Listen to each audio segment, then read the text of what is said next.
Hello ছোট বন্ধুরা, তোমাদের জন্য আজকে নিয়ে এসেছি নতুন একটি পেন্টিং। আমি এই পেন্টিংটি ওয়াটার কালার এবং পোস্টার কালার দিয়ে করেছি। প্রথমে আমি 160 জিএসএম এর কিপ স্মাইলিং ব্র্যান্ডের একটি কাগজ নিয়েছি। এরপর পেন্সিল দিয়ে ড্রয়িং করেছি। ড্রয়িং করার পর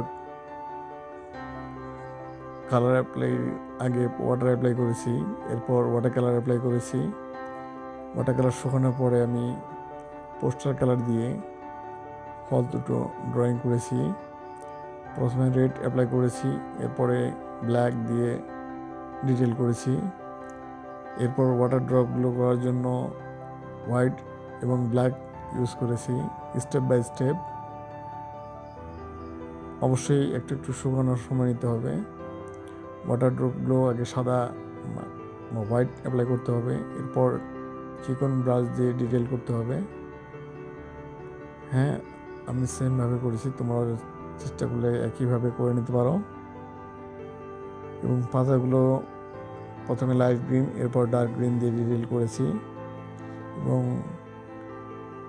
ফলের যে ডগা আছে সেটি আমি ইয়েলোতে করেছি এবং হালকা একটু গ্রিন অ্যাপ্লাই করেছি এবং একটু ব্ল্যাক। তোমরাও চাইলে পেন্টিংটি ট্রাই করতে পারো, অবশ্যই করতে পারবে। আশা করি ভিডিওটি শেষ পর্যন্ত দেখবে, কোনো স্কিপ করবে না। ভিডিওটি ভালো লাগলে অবশ্যই লাইক এবং সাবস্ক্রাইব করে রাখবে পরবর্তী ভিডিও পাওয়ার জন্য। সবাই ভালো থাকো, সুস্থ থাকো। আজকে এই পর্যন্তই। আল্লাহ হাফেজ।